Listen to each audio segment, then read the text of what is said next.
wish somebody would've told me, babe, someday these will be the good old days. All the love you won't forget, and all these reckless nights you won't regret.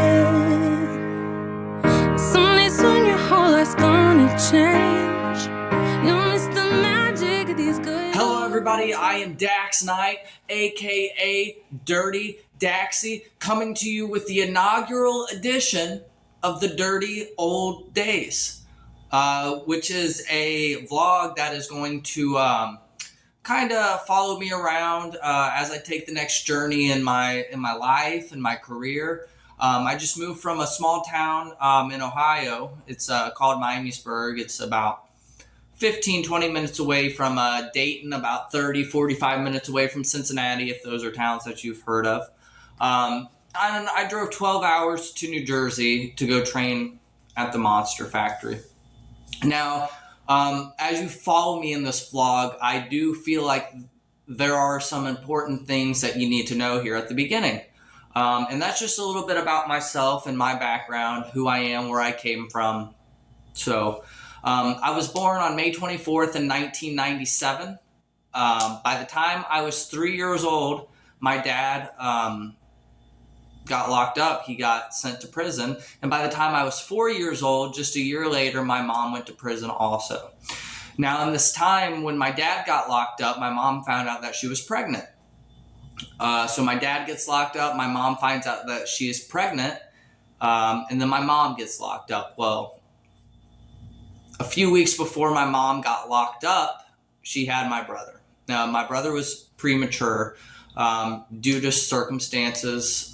She was a drug abuser, which had a lot to do with my brother, being premature. And there were a couple instances where she tried to get an abortion, and not legally. So it was definitely harmful to her and the baby. So fast forward, both of my parents are in prison now, and my grandparents on my dad's side gets custody of us. Now, my brother was just a couple weeks old and I was 4 years old. So I knew my parents. My brother never met them, but I knew them. As well as a 4-year-old could. I don't remember much about that time, but so both my grandparents took us in, and they became our parents. My grandma became the only mom that I've ever known, and because we moved in with my grandparents, that's actually what got me started in professional wrestling. Now, my grandpa was never really a big pro wrestling fan, but my grandma was. That's what she grew up on. She used to go, down to the Hera Arena and up close and personal back in the territory days, and she got to see these guys, live up close and personal. She got that experience, kind of like how the fans on the independent scenes do nowadays, except not quite the same, as you can imagine. So me and my brother both got into wrestling, and that's something that a lot of people tend to grow out of, but we really clinged on to it. I think pro wrestling saved both of our lives, if I can be completely honest, because that's all we know. All right, all we know is pro wrestling. Now, my brother's gotten into other stuff, and as I get older, I get into other stuff too. But the consistency since I was 4 years old, at least, has been professional wrestling. I don't watch very much TV. I don't watch movies. I do listen to music, but other than that, 99.9% of the time, it's professional wrestling. Now, when I was around 6-7 years old, my dad got out of prison and ended up going back in a couple months later. So he was in prison from the time I was 3 till I was 6, and then from the time I was 6 until I was about 15. So he was away for a good amount of time, but he got out and he got his act together, and he's doing better. So my mom got out around the same time when I was 6 or 7, and she actually ended up getting pregnant again, and she had my baby sister. And I'm 24 years old, and my baby sister is now 18 years old, and I've only got to meet her in person once. and she's my half sister, but we still hit each other up occasionally, and we'll message each other to see how the other one's doing. We try to be there, but it's tough. So now we have the sister that we've never met before. With and her dad is another guy that we have no idea who it is, and he wants nothing to do with us. So we don't get to meet my sister until later in life. My brother still hasn't got to meet her at this point, and he's 20 now. He's going on 21. So that tells you a little bit about the situation. So and then my mom ended up, of course, going back in a couple months later. She had my sister and then went back a couple months later. So, and then ended up staying until I was about 16 or 17 years old. Unfortunately, she never got her act together. So my grandparents have custody of us this whole time. I think I got to see my mom once when she got out of prison that one time. So my grandparents really raised us. And like I said, my grandma's the only mom that I've ever known for that reason. My grandfather is a Vietnam War veteran. He was a machine gunner in a helicopter, actually. And he was a corrections officer for 22 years. So he's been through a lot. And sometimes the stress that leaves on somebody overflows into the family. So I'm sure you can imagine what it was like living with a Vietnam War veteran who was also a corrections officer. So that's the kind of upbringing that I got. And I'm very thankful for it, because if I would have stayed with my parents, let's say they had not got caught, my life would be in a completely different place, a completely different direction. So I couldn't be more thankful. And in 5th or 6th grade, I started playing football. I actually played for 5th and 6th grade. The first year, it's actually funny, 5th grade, my grandpa didn't want me to because and he'll tell you, but for some reason, he hates sports. Absolutely hates sports. So he did not want me to play 5th grade year, but my grandma talked him into it, so I ended up playing 5th grade year. 6th grade year, I didn't want to play. Now here's where things change. My grandpa did want me to play.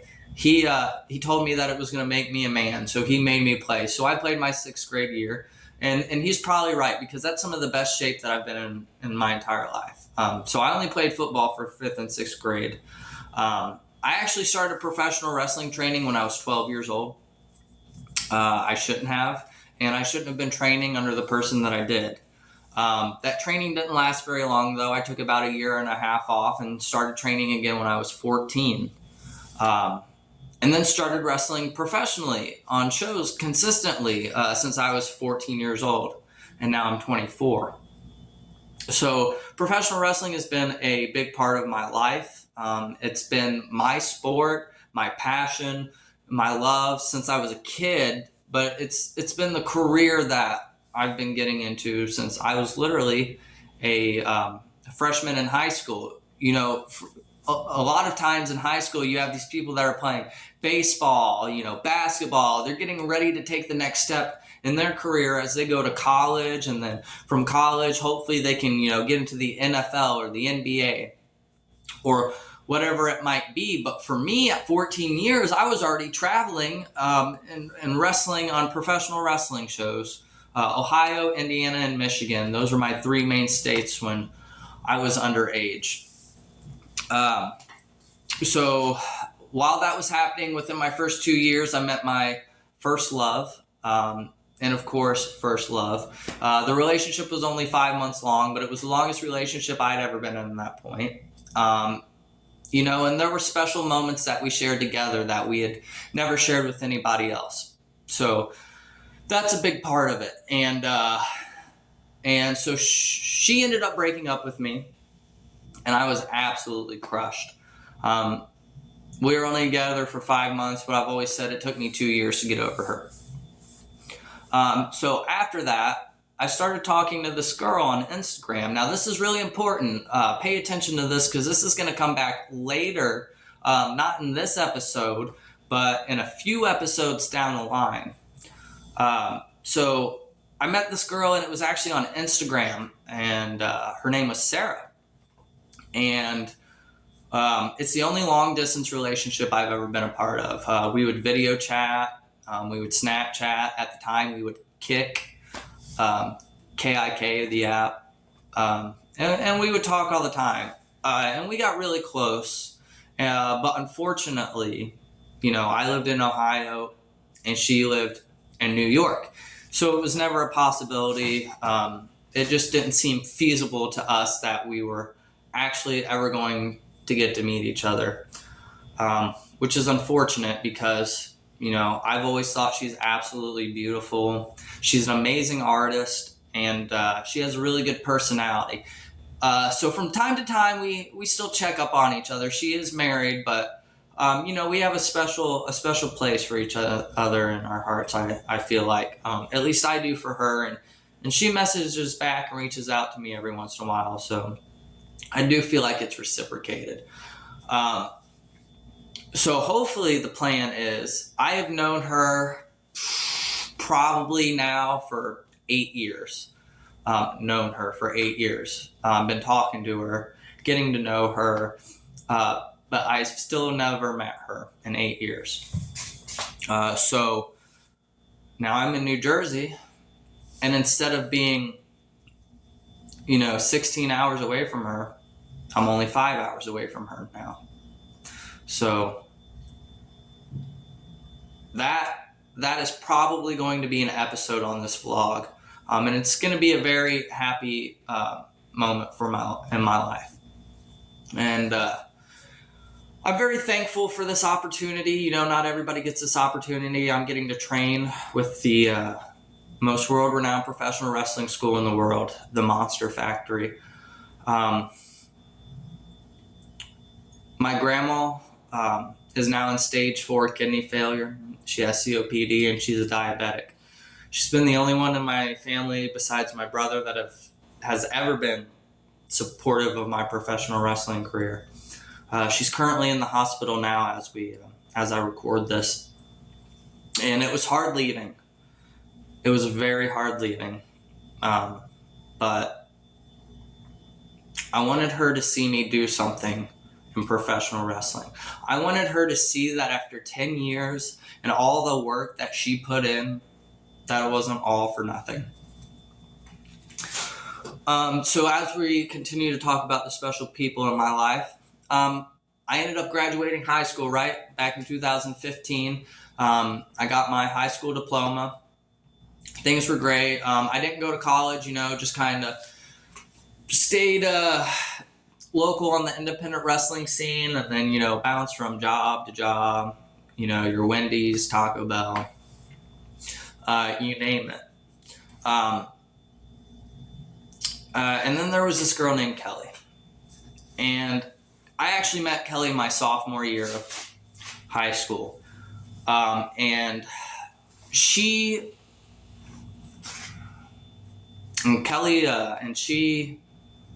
became my best friend in high school. It's funny because I actually asked her to homecoming the year that we met, and she told me yes, and then she told me that she couldn't go because she got grounded, but she ended up going to Kings Island with another guy instead, which I didn't find out until later down the road. But she ended up getting in a relationship with that guy, so she dated him all throughout high school. So we just remained really good friends. She became one of my best friends in the entire world, actually. So she dated him all throughout high school. And then we graduated. She broke up with him 3 days before she went to college. And then she went off to college. She ended up meeting a guy there. And they got into a relationship, and they were together for about 2.5, 3 years. And they ended up having a baby together. Well, like I said, after high school, people tend to go their separate ways. But me and Kelly would hit each other up. We'd message each other. And we'd see how each other were doing, more often than not, actually. And because she was an amazing friend. Well, in that time that she was pregnant, I had a lot going on It was just weird timing for those 9 months, and we didn't talk very much, if any at all. The day after she had her baby, her first son, I was in the hospital to come see her. I was the only one who came to see her, who wasn't, family. And for 3 months after that, we talked. And by talked, I mean, we didn't hug, we didn't kiss, we didn't cuddle, we didn't have sex. We talked. We got to know each other. And she was not about it. She was not into me whatsoever, but I tried. And I tried very hard. And, a couple months into us talking, I even told her, I was like, hey, you don't know this yet, but you're in love with me. And I'm in love with you. And it's okay that you don't know it yet, because you're going to know. And lo and behold, we were at a party at her friend's house for graduation. Her friend was graduating. We were already graduated. And I got a little too drunk, and I was thrown up in her friend's bathroom, and I was on the floor dying. And she came in there and she held me and she cuddled me, and she told me that was when she realized that she was in love with me. So we were together for 2.5 years, and I was in her first son's life since he was a day old, and she made things a little complicated for me after we broke up. We were together for 3 years. So I don't get to see him as much, but we also had a baby boy of our own. And his name is Jax. He's 2.5 years old, and I honestly couldn't love anybody or anything more in this entire world. Grandma got me started on professional wrestling, and I want her to see me do something amazing and successful in this career.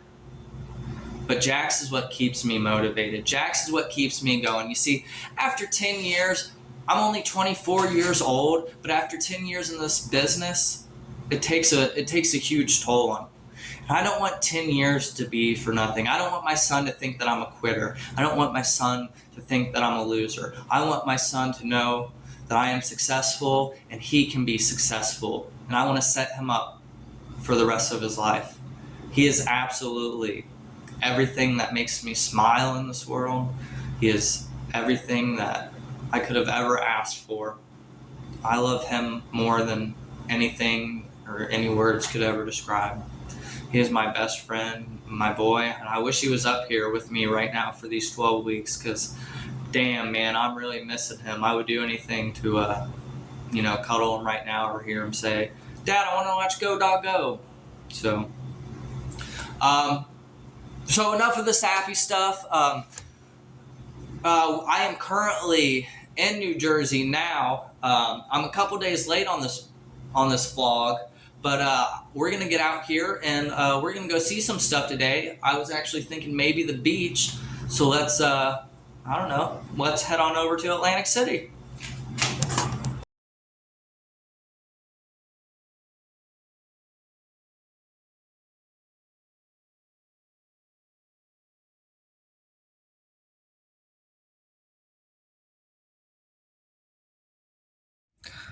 All right, guys, we have made it to Atlantic City, New Jersey, to the boardwalk in the beginning of January. So it might not be what everybody makes it up to be, because it's like 38 degrees and there's snow all over the ground.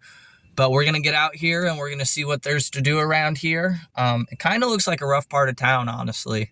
But we're going to go over here to the boardwalk, see if we can get on the boardwalk, see the ocean in January. And see what else we can get into. So let's go, guys. We're gonna head up over here. A lot of people walking around that I was not expecting. I can hear the ocean. I don't know if I'm allowed to see it though. I don't know if I'm allowed to go up on any of these. They have like The ocean's back there somewhere. I can hear it. Just got to figure out how and if I can get to it. I don't know if I'm sure they closed the beach off during the winter months, but I should still at least be able to go up there and take a look at it. All right, guys, here we go. It's exciting. We're getting close to the Atlantic Ocean. Can you hear it? Oh, there's people walking on the beach. I think I can walk on the beach. All right, here we go. We're gonna flip it around here. Gorgeous. Atlantic City, New Jersey in January. Let's go down. Let's go get down on the beach and see what it's about down there. It looks terrifying in the middle of the snow. So, okay, so I've never seen this before, but maybe you guys have. But literally, the sand is just frozen. Look at that.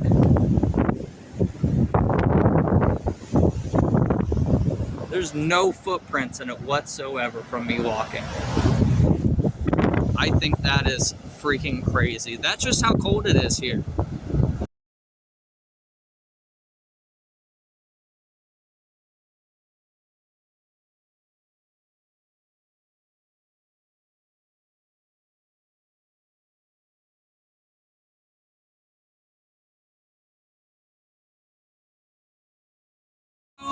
If I could do it over, I would give away all the words that I saved in my heart that I left unspoken. What hurts the most was being so close.